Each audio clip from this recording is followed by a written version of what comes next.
Welcome to Saturday Science with Miss Steph. Today, rainbow slime. I didn't record. Alrighty, if you're wondering, what are some activities you can be doing with your young scientists whilst at home?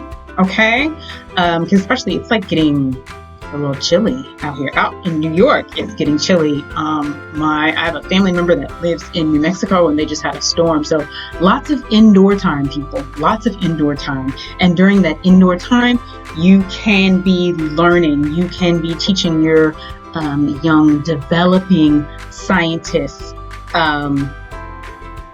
what to do and different things that they can be going into. So anyway, like I said, my name is Stephanie Farmer.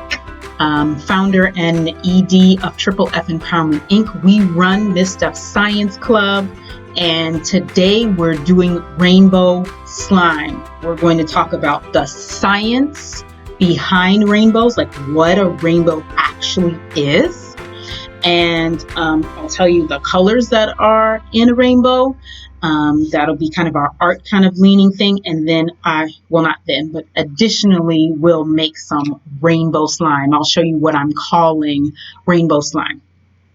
Yes, hi, I'm Miss Steph, in case you didn't catch my name. And we're making rainbow slime today. Rainbow meaning multicolored, right? Multicolored. I have pre-made several colors, but let's go ahead and make our green. We need to make our green slime. I'm going to put it to the side, and then I'll talk to you for a few moments about what a rainbow is. Yes. And the colors that are in a rainbow, and our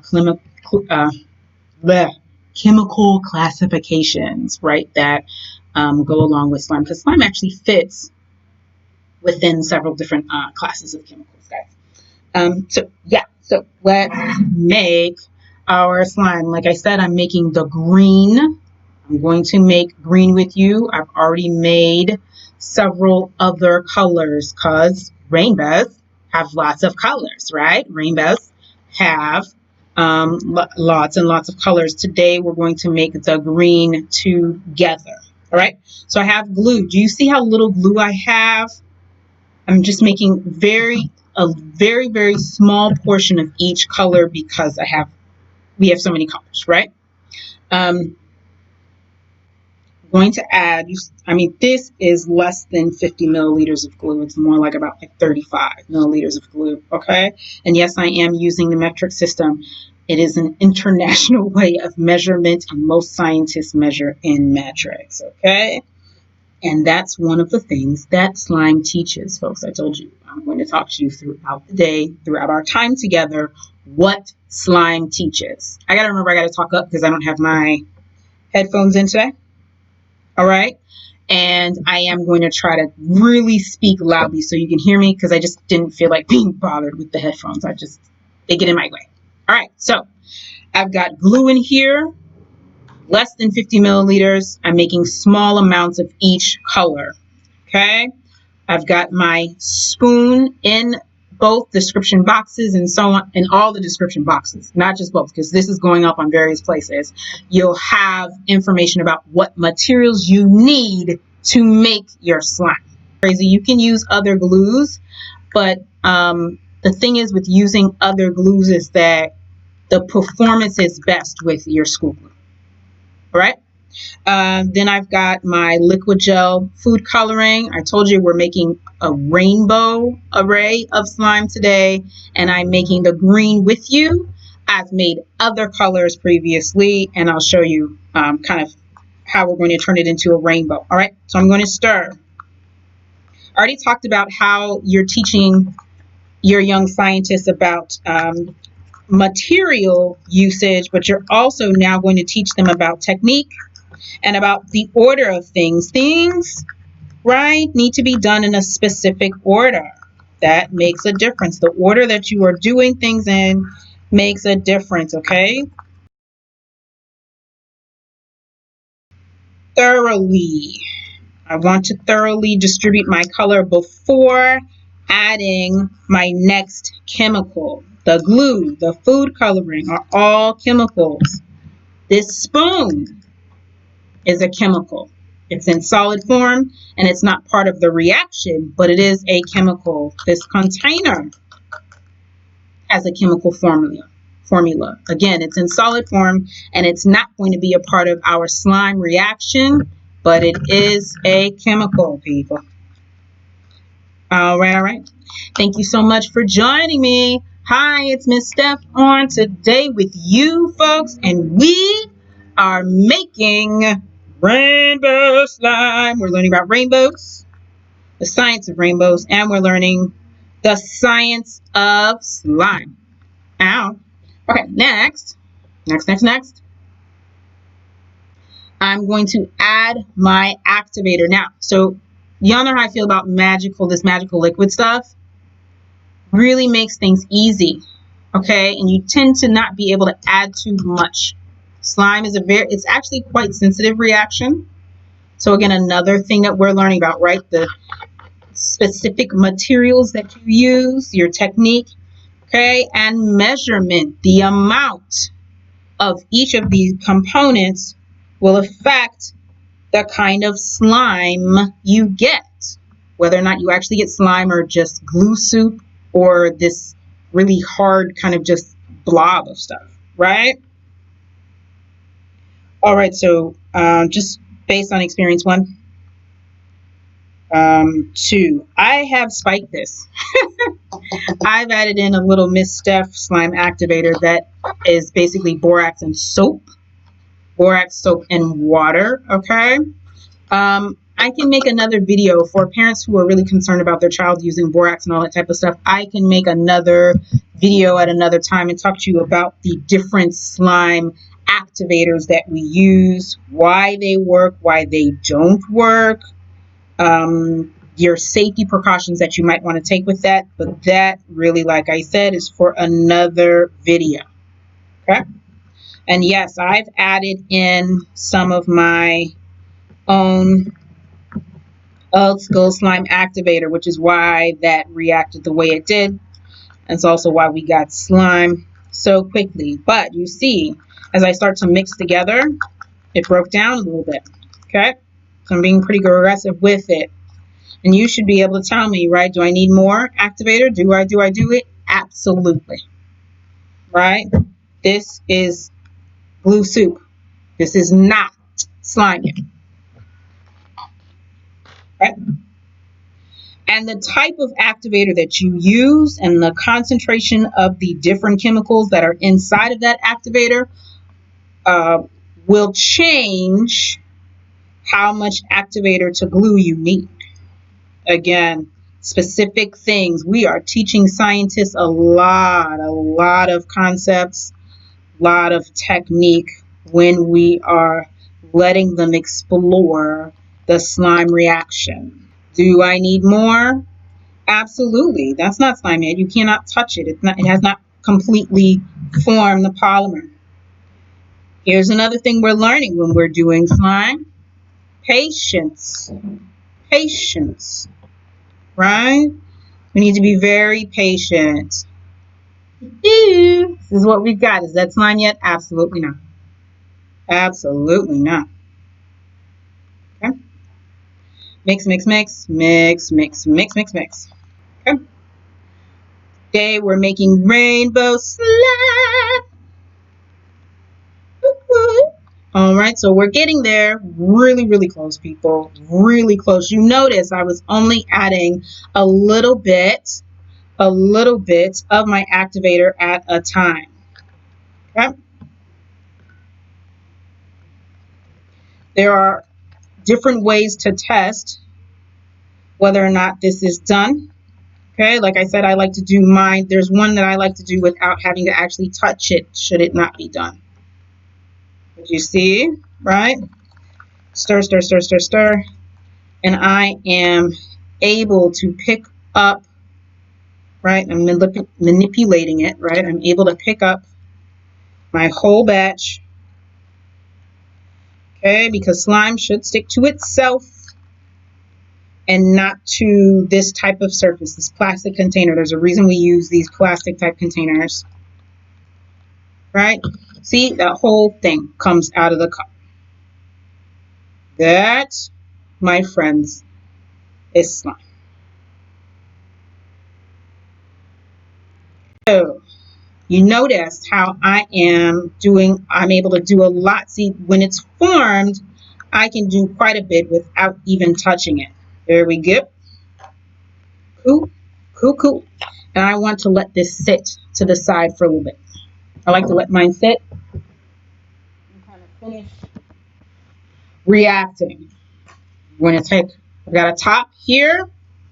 I'm going to let that sit for a little bit while you and I converse about rainbows. What is a rainbow? Aren't they pretty? People like them. And they are a specific thing. Okay? Rainbows. I'm reading an actual definition to you. A rainbow is a meteorological phenomenon. Okay? Basically, it's something that happens with the weather. Okay? That's short. A meteorologist, okay, is a person that is a type of scientist for the weather. Okay? So meteorologists study things like rainbows and storms and all those types of things. Okay? So it's a phenomenon that is caused by reflection, refraction, and dispersion of light. Of light, guys, in water. So this is why you see a rainbow, okay, when the sun comes out after it's rained. Okay, so you see how those things come together. The name is pretty literal, right? It's rain, so you have water in the air, and then you have the sun that comes out, and that sun, right? The sun is bringing us light, okay, and the light then is refracted, reflected, and dispersed within the water droplets, resulting in a spectrum of light. Okay? White light is not white. White light is actually all the colors together, and the water droplets are separating the light into its actual colors, okay? A rainbow, okay? And the way that I learned to remember the colors of the rainbow and the order that the colors come in, okay? Because a primary rainbow is a specific thing, all right? Roy G. Biv, you get red, orange, yellow, green, blue, indigo, and violet. My favorite, everybody knows my favorite is purple. My favorite color is purple, right? So that's some science of a rainbow. The science behind a rainbow. It's a weather phenomenon that we see because light, white light, the light from the sun, okay, comes and it gets separated. Hey girl, thank you for joining me. Okay, so the light is then separated by the water droplets. Did you know that water, people don't understand how amazing and how important water is. Water does a lot of stuff. Okay, water, yes, water helps separate, can help like separate light, and that's what's happening when we see a rainbow. So that's why you have to have the kind of sun come out. Okay, and that's why you have to have rain to get a rainbow. Yeah, cool. And literally, it's shaped like a little bow. Okay, because we typically only see half. It's a rainbow actually is occurring in a full circle, but for various reasons, which I won't go into today, we usually just see half. Okay, and a primary rainbow is the one where you see the red at the top. Okay, so anywho, rainbows are part of the weather. Yay, fun. Okay, so now, who wants to continue with the slime part? Because I know that's the real reason y'all are watching this video, because you want some slime. I know y'all have an obsession with slime, and you know that I don't like do slime a lot, so that's why you're on now today. Okay?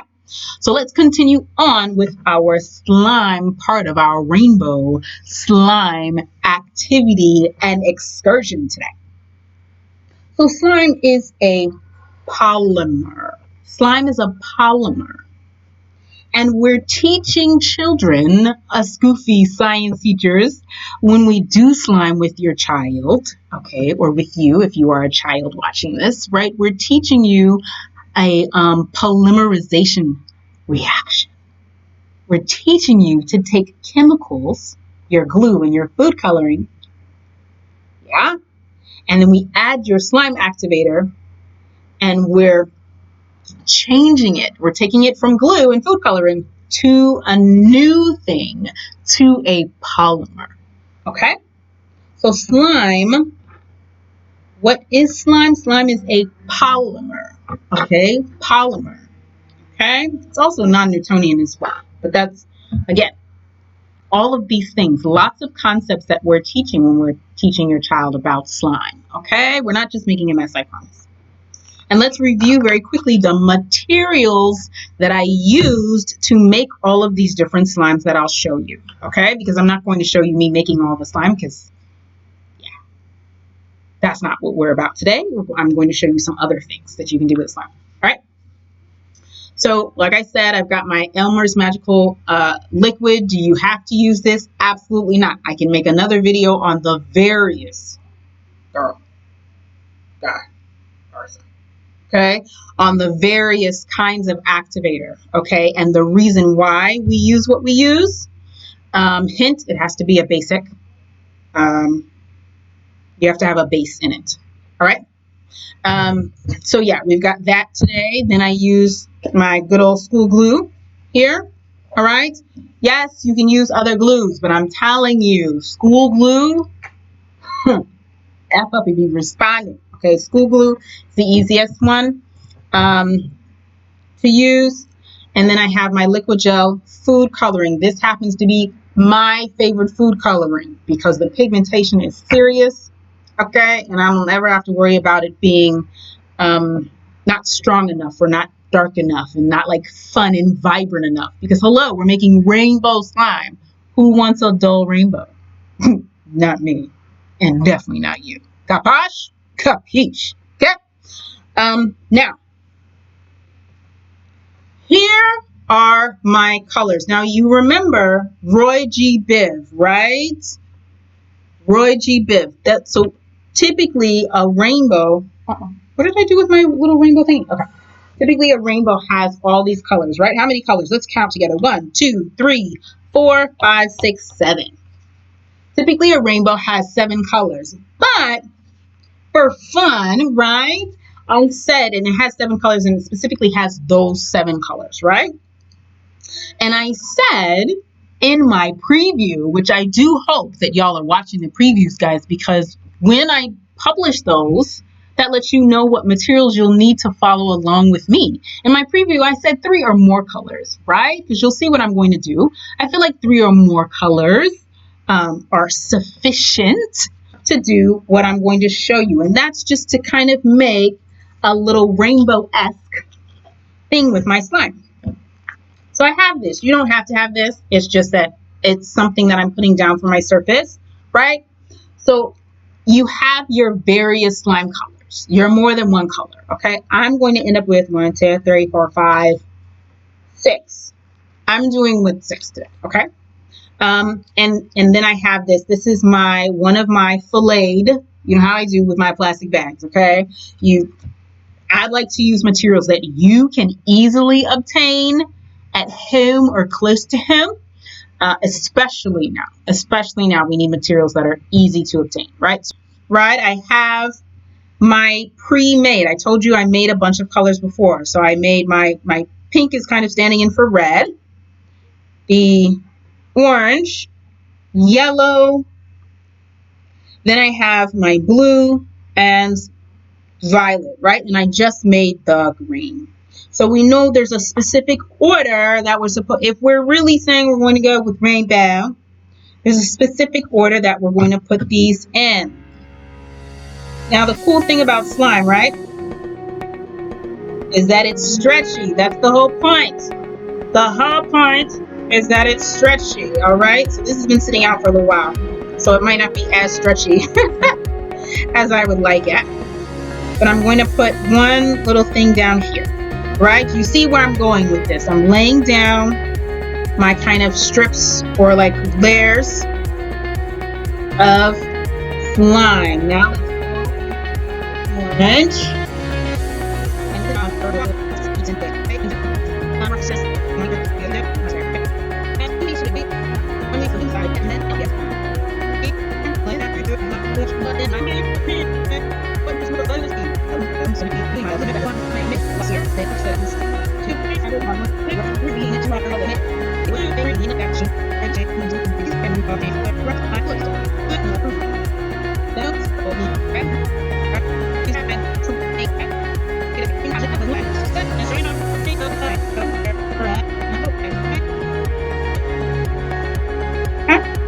and cut it a little bit. So that's my rainbow slime. Okay. I'm going to cut this off because I can. It's just slime. It's like cool. That's another cool thing about slime is you can kind of cut it like that, right?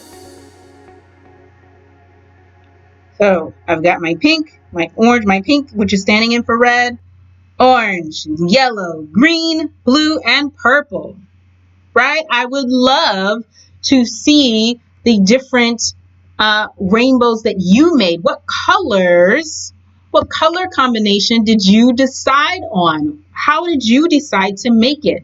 What is it about rainbows that you like or that you may have learned today during our time together? Today we made rainbow slime. Folks, my name is Miss Steph, and I had a wonderful time hanging out with you today. For you to try this project, you need the following materials: glue, spoons, more than one spoon because you don't want your colors to mix together, right? You need several different food colorings, okay? And yes, food coloring is best.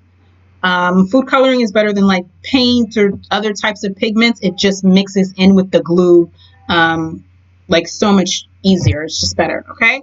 Then you have some type of slime activator. Again, depending on your activator and the type of glue you use, your amounts will shift, right? Your amounts, your measurements, okay? Your measurements will shift and change. And I mean, you can try a metallic rainbow slime, right? You could try that. You could do a glitter one. You don't know how I feel about glitter, but look, this is yours. You are being creative. You get to use your science knowledge, okay? Your polymer chemistry to try to make a rainbow slime. Yes, that's what we did today. Thank you so much for watching. Please put in the comments, especially over here on Instagram and over here on Facebook, put in the comments a request for our next time together. And definitely, if you try this, send me some pictures, okay? Thank you for watching Saturday Science with Miss Steph. Check out the description box to make sure you see all the links about all the fabulous things we have going on. Check out our website, our Patreon page, and really importantly, our fundraising campaign for year end. We're breaking barriers at Mach speed. Check it out.